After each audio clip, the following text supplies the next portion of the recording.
We already talked about hydrating. Make sure you do that. It keeps the mucus thin because you don't want the mucus all cloggy and lumpy. Yeah. You want the mucus to be nice and thin so it can flow on the cilia, things like that. So the hydration will do that.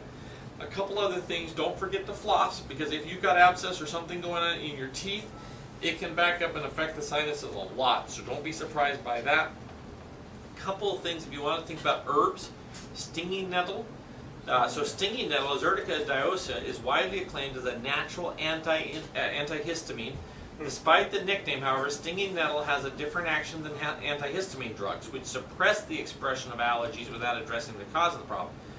So stinging nettle stops allergies before they start by boosting cells and chemicals that provide immune action.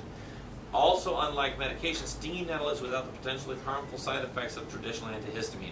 So stinging nettle is available in both tea and capsule form at most health food stores. So if you've never tried that, I'll just throw that out. No, I'm allergic to tea. Okay. Because it's the fermentation. Okay. So this, you may be able to take a capsule of this. It's not in a tea form. So what I have is the Shackley. They have something. Okay. So Okay. I take that. You take that, and it seems to work. You Okay. have to All look right. for something.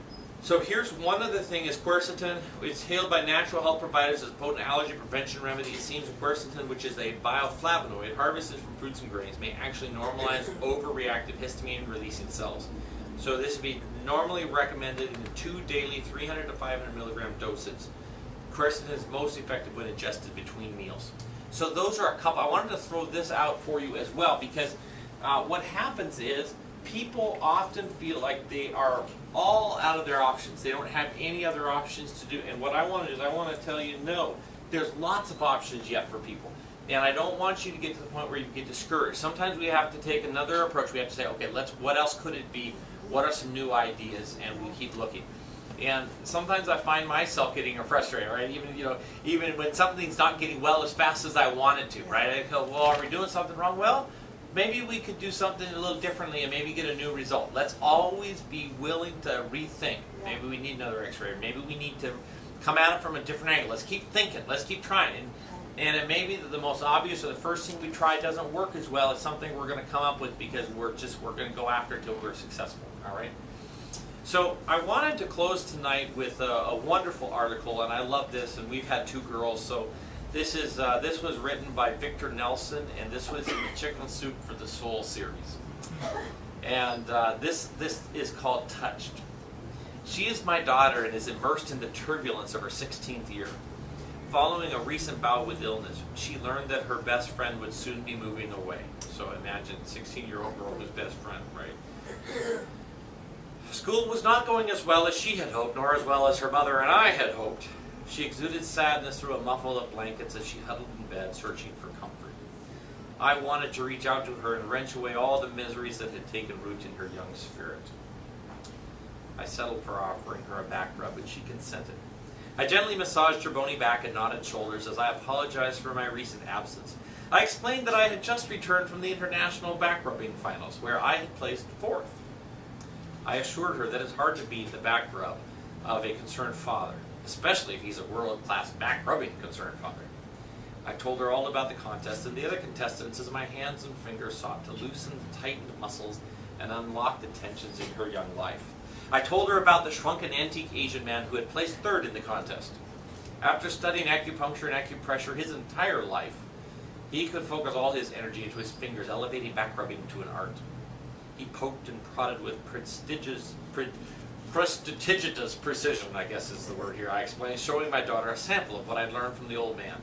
She groaned, although I wasn't sure whether it was in response to my alliteration or my touch. Then I told her about the woman who had placed 2nd. She was from Turkey, and since her childhood had practiced the art of belly dancing, so she could make muscles move and ripple in fluid motion. With her back rub, her fingers awakened the tired muscles and weary bodies and urged to vibrate and quiver and dance. She let her fingers do the walking and the muscles tagged along. I said, demonstrating. That's weird. Emanated faintly from a face muffled by a pillow. Was it my one-liner or my touch? Then I just rubbed my daughter's back and we settled into silence. After a time she said, well, so who got 1st place? You'd never believe it, I said. It was baby. And I explained how the soft, trusting touches of an infant exploring a world of skin and smells and tastes was like no other touch in the world. Softer than soft, unpredictable, gentle, searching. Tiny hands saying more than words could ever express. About belonging, about trust, about innocent love. And then I gently and softly touched her as I had learned from the infant. I recall vividly her own infancy, holding her, rocking her, watching her grow and grow into her world. I realized that she, in fact, was the infant who had taught me about the touch of an infant. Wow. After another period of gentle back rubbing and silence, I said I was glad to have learned so much from the world's expert back rubbers. I explained how I had become an even better back rubber for a 16-year-old daughter painfully stretching herself into adult shape. I offered a silent prayer of thanks that such life had been placed in my hands, and that I was blessed with the miracle of touching, even a part of me. Now Charlie's gonna just understand why I like my back rub every day. Yes. Do you understand? We can minister healing to each other. It comes from our heart, right? So when I work with your body, I hope you see that this is much more. Yes, it feels good. There's something about touch. Yeah.